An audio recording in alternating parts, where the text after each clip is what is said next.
What's going on, guys? It's Ricky here with the Tech Revolution, and today we're going to be talking about Bitcoin, cryptocurrencies, and why they're so important. Now, the crypto space is really blowing up, and it's really nice to see, but I notice a lot of people are really just getting involved to make some quick money, and they don't understand the underlying technology behind Bitcoin and behind the cryptocurrencies. So, in today's video, I'm going to be talking a little bit about what Bitcoin and the cryptocurrencies are, how they work, and how they can really bring forth some positive change. So, let's get into it. So, what is Bitcoin? Well, to sum it up, Bitcoin is essentially a decentralized currency. Now, what is decentralization? Well, in order to understand decentralization, we first should look at centralization, what that is, and how it affects us today. Centralization is when a group or an entity controls and regulates an entire system. This gives them a lot of power and control over that system. So for example, if you look at our monetary system, it is centralized by the banks. This means that it's controlled and regulated by the banks. If you want a loan, you're going to the bank. If you want to send money to someone else, you're sending it from your bank account to their bank account. You don't actually have control over that money. The banks can literally freeze your assets whenever they want, and you don't have any control over that. Now, this scares a lot of people, and rightfully so. If you look at most centralized systems, you could see that they're seriously flawed. When you give power to certain people to control the entire system, they're going to make rules and regulations that benefit them and don't benefit the common people. Now, just to give you a few examples of these kind of rules and regulations, let's take a look at overdraft fees and inflation.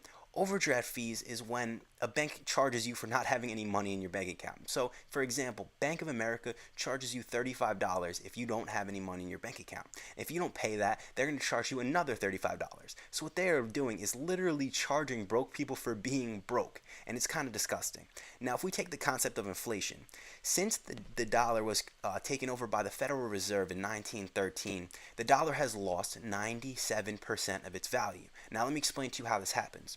The central bank decides to print out more money, and whenever they do that, all of the other dollars that are currently in circulation lose some of its value.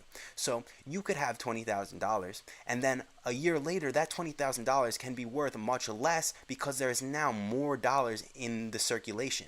Decentralization is when there is no controlling force or entity of an entire system. The power to regulate and control the system is distributed throughout the system, and it makes it a lot more fair for everyone involved. So let's take a look at our system today. Now, if Bob wants to send Ann money, and they aren't close enough to just exchange cash, then Bob has to put money in his bank account and then send it to Ann's bank account where she can withdraw if she wants. Now, in a decentralized system, Bob and Ann can send and receive money as much as they want without having to deal with a bank or a third party. Now, this lets them act as their own bank and gives them complete control over their money. Now, I bet you're wondering how this whole decentralization thing works.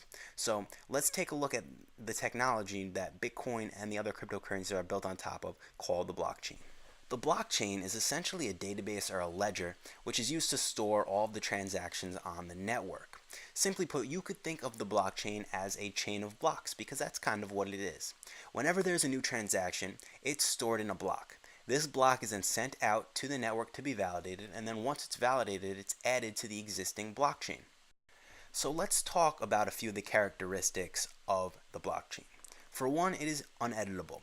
Now, once a transaction is validated and it's put onto the blockchain, it cannot be edited, it cannot be modified, it cannot be messed with.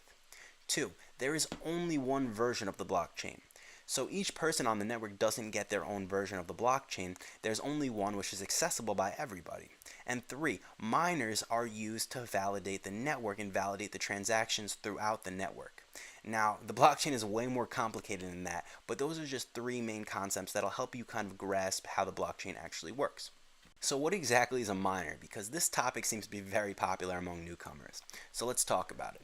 Well, in order to mine Bitcoin, all you're really doing is lending out some of your computer processing power to the Bitcoin network in order to allow it to validate the transactions that are going on throughout the network.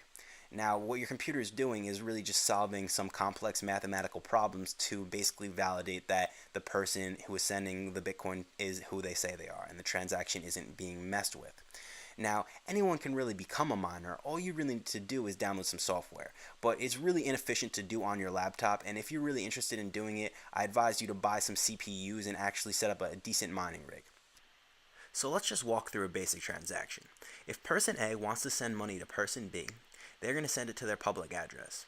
then that transaction is going to be represented as a block. That block is then broadcast out to the network, and then the network is going to validate the block. Now, once the network is done validating the block, it's added onto the blockchain. Now, once the block is on the blockchain, person B will then see that they have Bitcoin in their account. So now I hope you guys have a basic understanding about how the transactions work. It's a lot more complex than that. It goes a lot more in depth, but I just kind of wanted to simplify it for you guys and try and make it as easy to understand as possible. So now what I want to talk about is the difference between Bitcoin and the other cryptocurrencies. Now, these other cryptocurrencies are sometimes called altcoins. And this can be a little bit misleading because you hear cryptocurrency, you hear altcoins, and you think that they're all just currencies. You think that they're kind of copycats of Bitcoin, and that's not true. These other cryptocurrencies are actually just trying to decentralize different industries. Now, we have certain cryptocurrencies that are trying to decentralize the internet, decentralize mobile networks, decentralize music platforms. We even have a coin called Dentacoin, which is trying to disrupt the dentist industry. With that being said, there are just about 1,500 cryptocurrencies at the time of this video, and about 70 to 90% of them are probably scams. So it's very important that you do your due diligence if you're trying to invest. Make sure you research the team, research the coin, research their GitHub, make sure you go through everything, and make sure that you're comfortable investing into it. Alright guys, so one of the last things I want to talk to you guys about is the importance of cryptocurrencies moving forward. Love it or hate it, cryptocurrencies aren't going anywhere. The market cap just rose from $17 billion last year to over $500 billion this year, and I don't see it slowing down as major companies such as Facebook, Google, IBM, and Microsoft are all starting to mess around with the blockchain. Now, as far as Bitcoin goes, I see a lot of predictions that Bitcoin could reach $500,000, $1 million, and it is possible, but as we just saw, the market dominance of Bitcoin drop from 85% down to 35%, and there are a bunch of new cryptocurrencies that are faster, more efficient, and cheaper than Bitcoin. It's very possible that we see Bitcoin dethroned. So yes, there is a lot of money to be made in this market, but it's very important for us to keep in mind the true goal of cryptocurrencies, and that is to give power back to the people. It's really important that we stay educated on what's going on within the cryptocurrency space. Don't trust the mainstream media. Don't even trust me. What I want to do is basically make you want to go do your own research and figure out what's going on in this world. Because there's a lot of stuff that happens behind curtains that they don't tell you on the news. And they don't even tell you on YouTube. You have to do your own research to find this stuff out.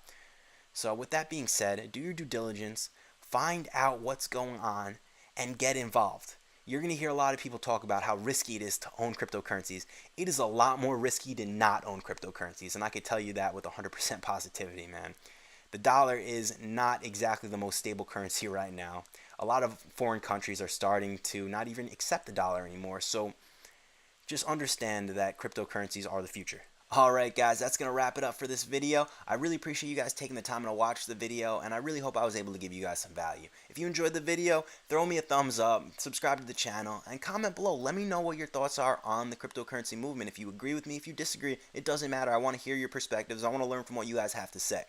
Also, if you're a newcomer, if you're just getting into the space of cryptocurrency, I'm going to link below in the description a link to Binance and to Coinbase. Now, Coinbase is where you buy your cryptocurrencies, where you could turn fiat cash into cryptocurrency, and Binance is probably the best exchange right now to actually buy all of the rest of the altcoins. Now, it doesn't have every single altcoin, but it does have a good majority, and a good majority of the good ones. So, with that being said, have a great day, guys. I really appreciate it. Goodbye.